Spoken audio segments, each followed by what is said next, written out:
Welcome to the Parts and Labor Podcast, the podcast that explores strategies, systems, and stories that drive salon success. I'm Alicia, founder and CEO of SalonScale. And I'm Whitney, head of sales here at SalonScale. Welcome to the Parts and Labor Podcast.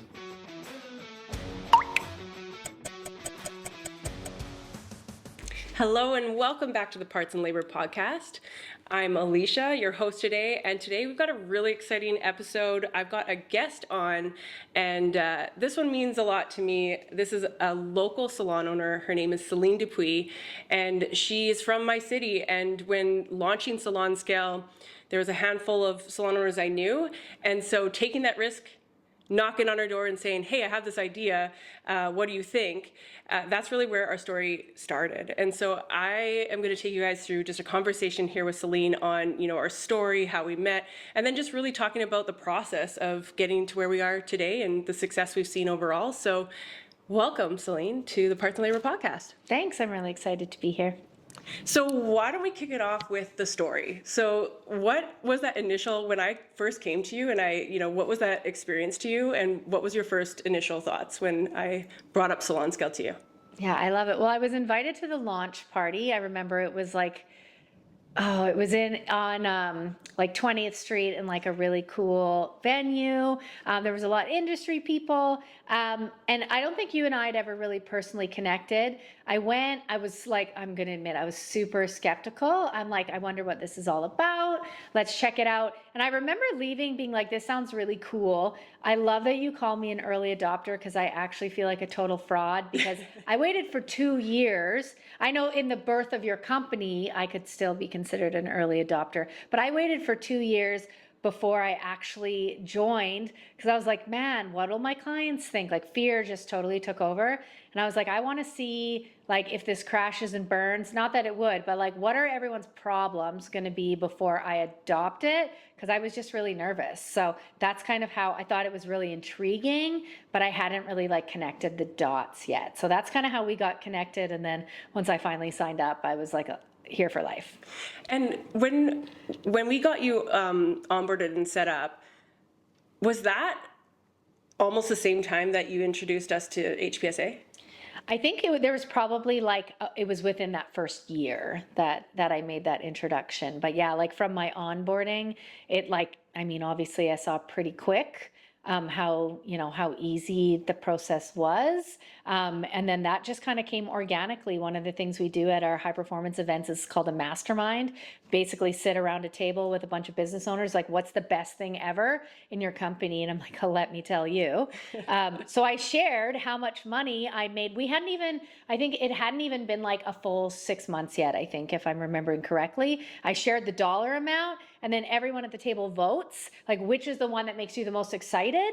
I obviously got voted for, and then you have to stand up and tell the whole room. So it's Jason pulled me aside and was like, we need to talk. And that's kind of how that whole birth and new marriage of SalonScale and HPSA came about. Yes. And when you first brought SalonScale in, did you go right into parts and labor right away, or did you start by tracking? How did you introduce that, into the salon when you first got it?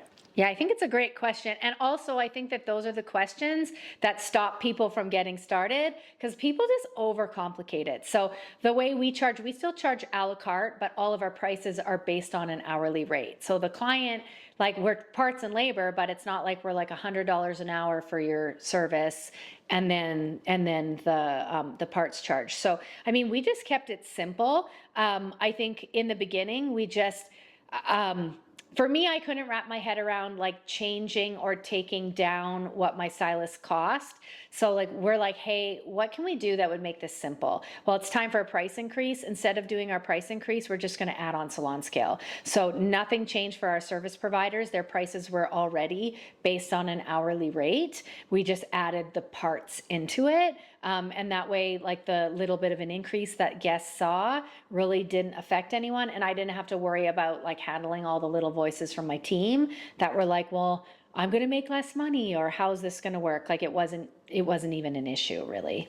And with adding it on top, did you start with a full markup? how did you kind of launch it that way? Yeah, so if I'm being honest, this is where I was chicken. And also, like, I was an early adopter, so it's not like I had a bunch of people to chat with that had already done it. So the idea of the markup, I think, is scary at first.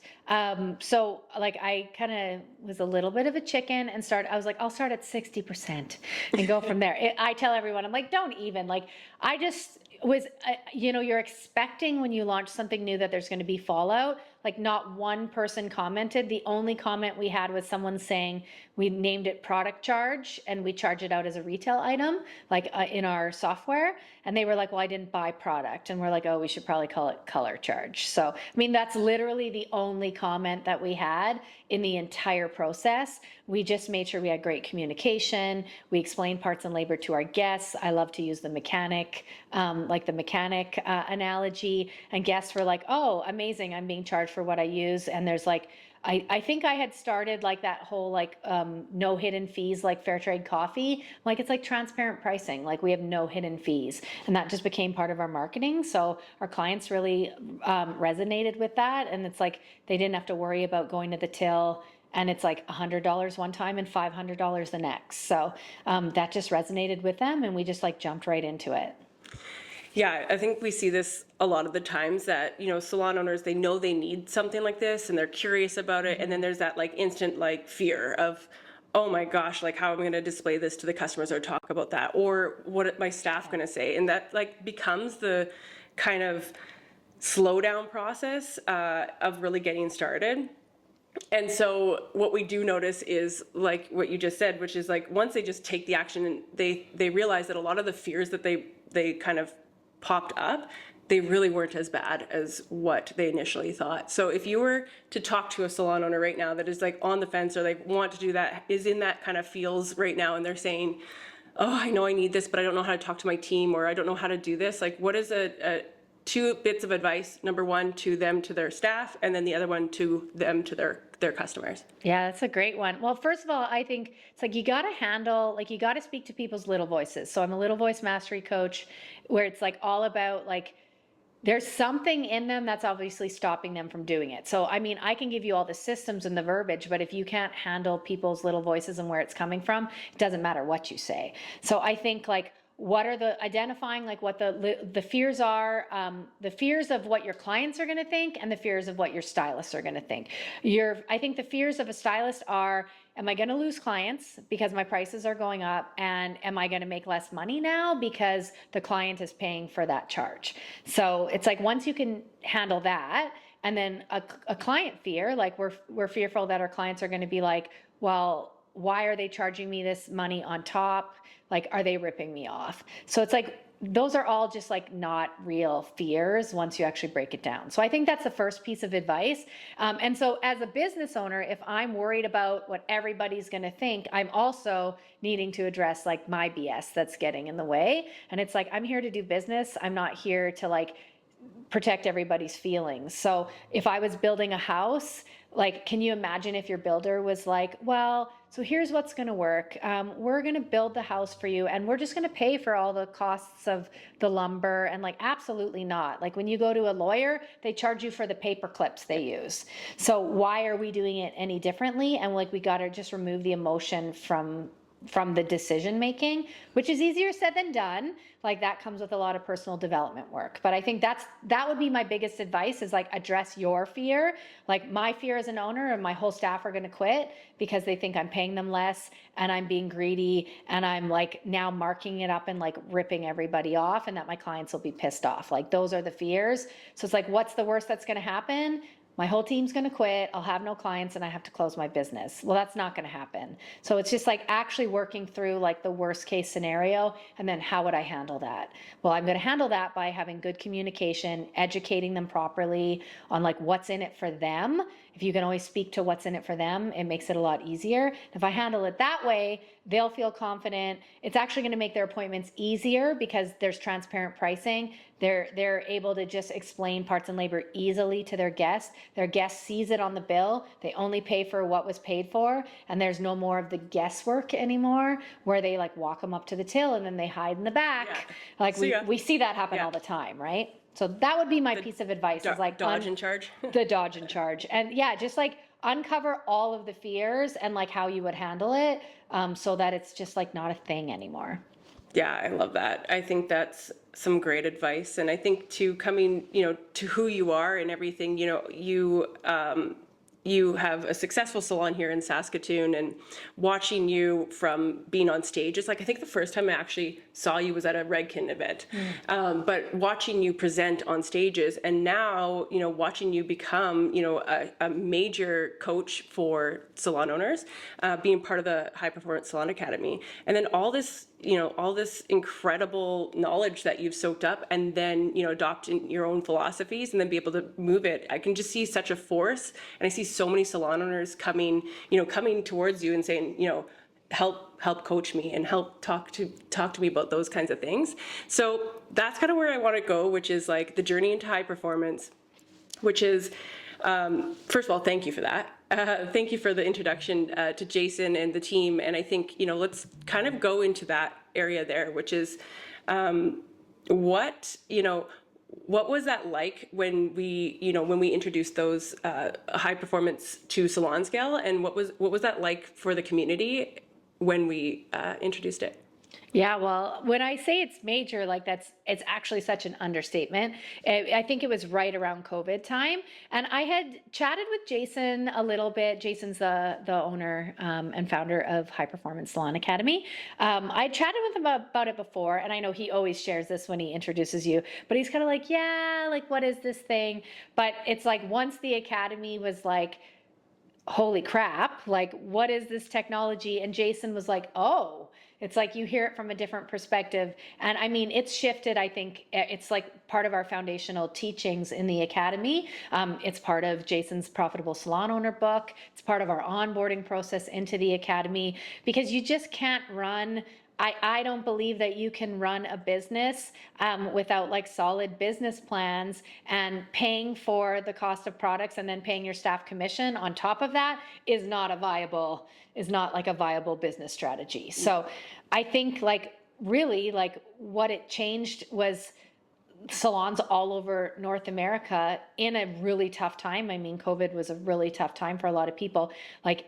They were able to literally create new profit immediately. So like when I first launched it, I just had it like my three leadership team. I'm like, you guys do this for a month, get used to it, so you're on board, so that when we launch it, it's like a smooth launch. And I couldn't believe the income just from having 3 people on it. I think like right now I've had some team changes. We have a smaller team than usual, and like we're grossing like $6,000 a month. That's like what, $72,000 a year. Like that's a lot of money, right? And so I think, I mean, in the Academy, I think what we see is all these businesses who went from like literally not being profitable, because like, what do they say? Something like less than 3% of salons across North America are profitable. I don't know what the actual stats are. It's under 10% break even, and it's like under 10% for sure are profitable. So there's like not a lot of profit in our company, and the things that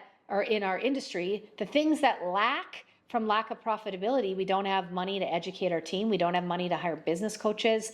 We don't have money to hire like supports, like financial advisors or things like that, like really good accountants. And we're like doing a lot of that stuff ourselves. And those are the areas that, unless it's your superpower, you probably shouldn't do it. So it just has created, I think, a whole new stream of revenue for the Academy, which is why the High Performance Salon Academy are some of the most profitable salon owners across the entire United States and Canada.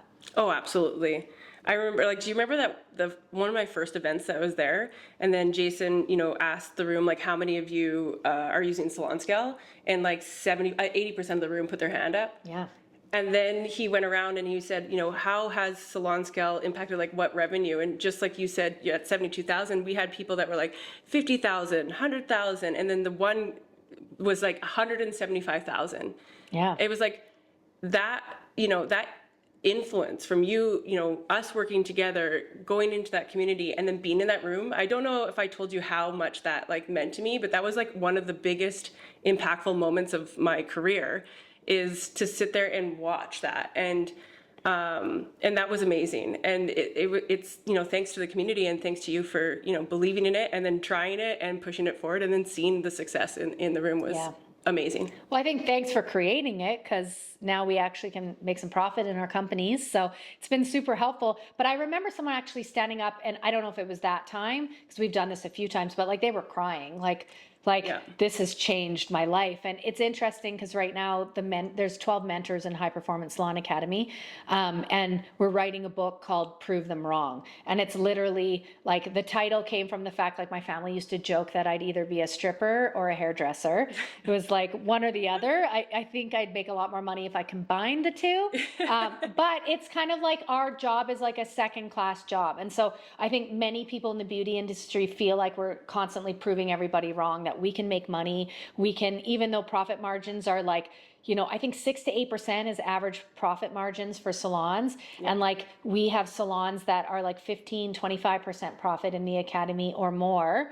And I think that like we're constantly proving them wrong. And so strategies and technology like this has been the biggest shift in how salons charge. That has actually created profit. It's been one of the biggest shifts in probably the last like 100 years of the beauty industry. So I think it's pretty major.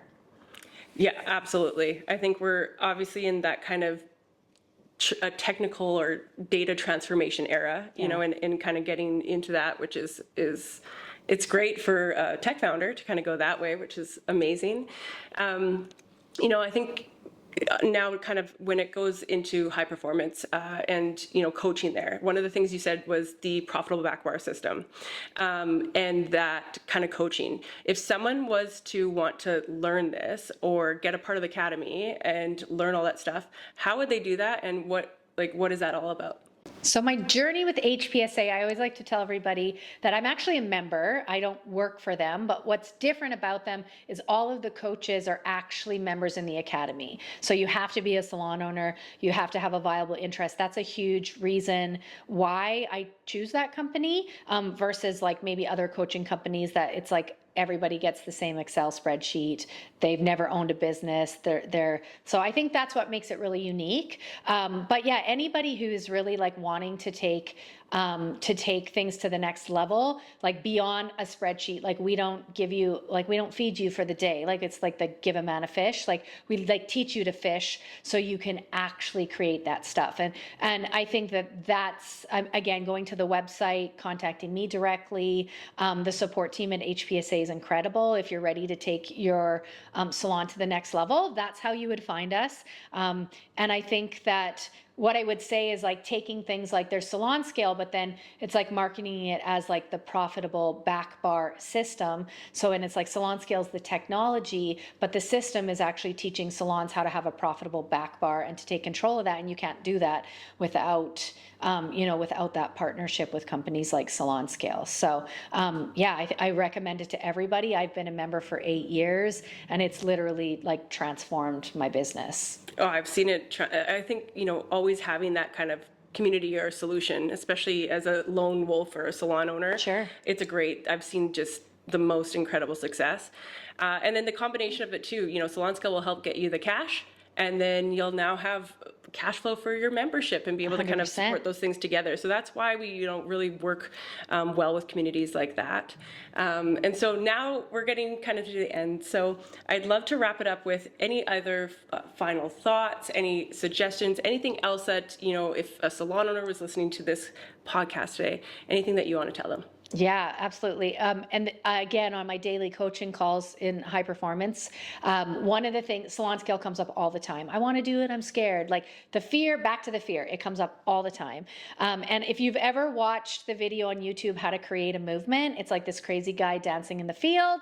That crazy guy is actually Alicia. It's like, I have this crazy idea. I'm all by myself. I'm dancing. Your dance moves are really great, by the way. Thank you. But it's like the first couple people that join the lone nut, like that's what creates a movement. And it's like for the early adopters, again, it's like key people. There's many salons in our city right here in Saskatoon, like some of our friends that were some of those first people. And then everybody kind of joins the movement. And so what I would say is like, don't wait till everybody joins the movement. Like, how much are you going to let fear? On our daily coaching call, like I finally had to call, I'm like, I got to love punch you. Like her name is Nikki. I'm like, Nikki, you've been talking about joining SalonScale for like 5 freaking years. When are you just going to do it? And I'm like everybody put in the chat, how much money do you make a month on SalonScale? And the numbers started coming in. And I'm like, guys, I make like do the math, like $6,000 a month, like times 12 months a year. Like, are you really going to let fear cost you like $70,000 a year?